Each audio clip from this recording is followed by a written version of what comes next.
Magandang araw sa inyo. Mahal naming mga taga-subaybay, isa na namang kwento ang nais naming ibahagi sa inyo. Sa araw na ito na tiyak na kapupulutan natin ng aral at antig sa ating mga puso. Pero bago ko simulan ang kwento, kung hindi ka pa nakasubscribe sa aming YouTube channel, ay subscribe mo na iyan. Simulan na natin ang kwento. Nauwi sa pagiging magkasintahan, ang pagkakaibigan ng magkababata. Bata pa lang ay may lihim ng pagtingin si Francis kay Mariel.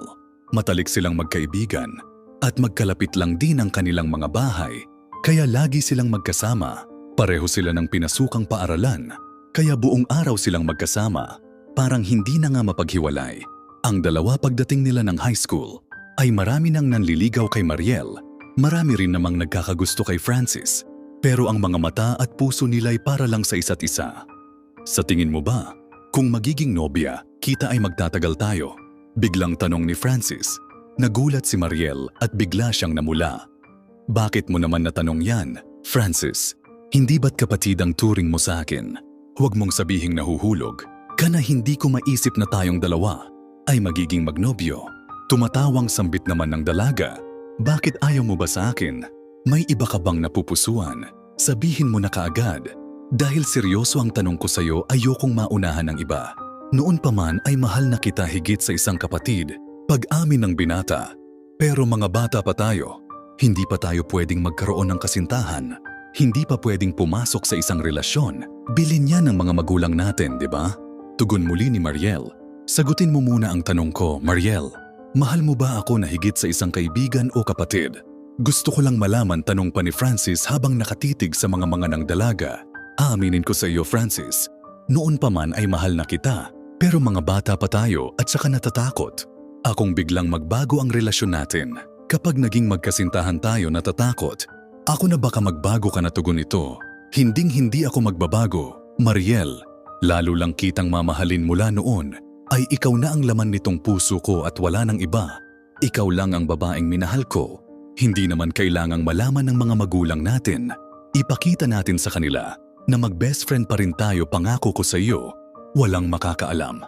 Liit ni Francis, hinawakan ni Mariel ang kamay ng matalik na kaibigan. Pangako yan na hinding-hindi mo ako sasaktan. Hinding-hindi mo ako iiwan. Walang magbabago. Pangako ko yan sa iyo. Mahal na mahal kita. Masayang tugon ng binata. Simula noon ay naging lihim ng magkasintahan. Ang dalawa, naitago nila ang kanilang relasyon hanggang makapagkolehiyo na sila ng makatapos. Sila ng pag-aaral ay sa kanila. Inamin sa lahat ang kanilang relasyon. Hindi naman nagulat ang marami. Sa pagdaan ng panahon ay unti-unti na ring nagbago. Si Francis naging mahigpit na ito kay Mariel. Ang nais nito'y sila lang lagi ang magkasama. Kapag kinasal naman tayo ay magsasama na tayo habang buhay. Hayaan mo naman akong magkaroon ng ibang kaibigan. Sambit ng dalaga, bakit nagsasawa ka na sa akin? Wala akong tiwala sa mga yon. Mariel, tugon ni Francis. Kaya ba wala ka ring tiwala sa akin na hindi naman ako gagawa ng kahit anong ikasisira ng pagsasama natin? Buong buhay natin magkasama na tayo. Francis, hayaan naman natin ang isa't isa na magkaroon ng ibang kaibigan. Ibig mong sabihin ay nagsasawa ka na nga, malapit na ang kasal natin. Mariel, ngayon mo pa talaga naisipan na maghanap ng ibang mga kaibigan. Ikaw ang bahala. Kung sawa ka na ay wala na akong magagawa. Huwag na rin nating ituloy pa ang kasal. Galit na sambit ni Francis. Sandali lang. Hindi naman yan ang ibig kong sabihin. Francis, bumalik ka nga rito at mag-usap tayo. Pigil ni Mariel. Ngunit tuluyan nang umalis ang nobyo. Masakit para kay Francis na malaman na nagsasawa na sa kanya si Mariel. Ngunit hindi naman niya kayang magpakasal sa isang taong hindi nabuo ang pagmamahal sa kanya.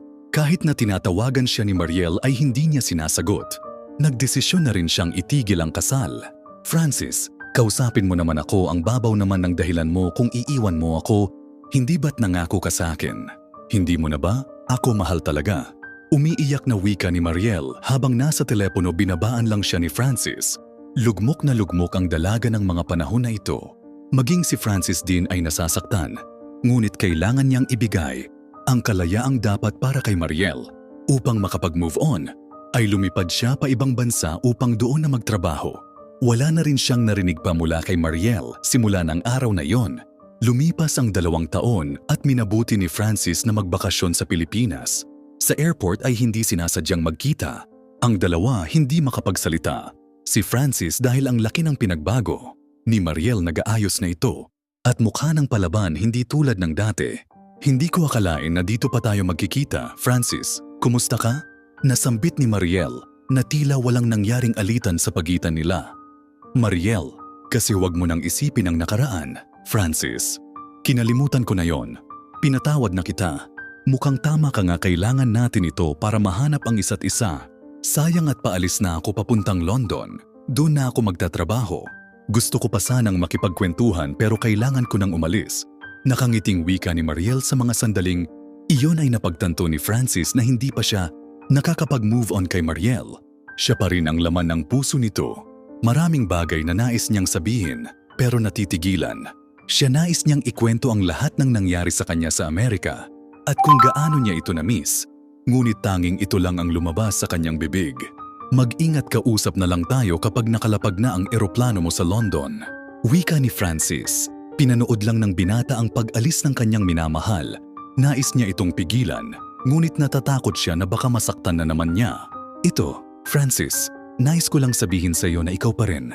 Ikaw pa rin ang nandito sa puso ko. Hindi ka nito nakalimutan. Aasahan ko ang tawag mo, asambit ni Mariel. Nag-isip ng mabuti ang binata, ngunit di nadaig pa. Rin ng kanyang takot ang pagmamahal. Niya sa dalaga, paano kung hindi ko na siya makita? Paano kung makakilala siya ng iba sa London? Paano kung tuluyan na niya akong makalimutan? Binigyan na ako ng pagkakataon na muling ayusin ang relasyon namin. Hindi ko na ito pakakawalan pa, sambit niya sa sarili. Sandali niyang iniwan ang kanyang mga bagahe upang habulin si Mariel. Ang lakas ng kabog ng kanyang dibdib dahil tila nakalis na ito. Ngunit bigla siyang napahinto nang makita sa kanyang harapan ang dalaga. Sinabi ko kasi sa sarili ko na kung para sa akin talaga, ang London ay wala ng bagay na makakapag-alala sa akin ng tungkol sa iyo. Pero narito ka, ang tadhana na ang nagdidikta sa akin, umiiyak na wika ni Mariel. Hindi ko na kayang palagpasin ang pagkakataong ito, Mariel. Sa tagal ng panahon ay ikaw at ikaw pa rin ang laman nitong puso ko. Mahal na mahal pa rin kita, sambit naman ni Francis. Hinagkan ni Francis si Mariel. At sa unang pagkakataon ay naglapat ang kanilang mga labi. Tila binura ng pagkakataong iyon ang lahat ng sakit at pait na kanilang naranasan. At sa wakas ay nahanap na rin nila ang tunay na kinalalagyan ng kanilang sarili sa puso ng isa't isa. Hindi nagtagal ay natuloy na rin ang naudlot nilang pagpapakasal. Walang pagsidla ng kanilang kaligayahan dahil sa huli ay sila rin palang dalawa ang magkakatuluyan. Nangako sila na kailanman ay hindi na maghihiwalay sa pagkakataong ito. Ay gagawin na nila ang lahat upang habang buhay silang magmahalan. At dito na nagtatapos ang ating kwento, kaya kaibigan, kung nagustuhan mo ang ating kwento, ay huwag mo namang kalimutang share at mag-subscribe ka na rin sa aming YouTube channel at pakipindot na rin ng bell na maging updated ka sa mga video na ina-upload namin. Muli, maraming salamat sa inyong panonood at magandang araw sa iyo.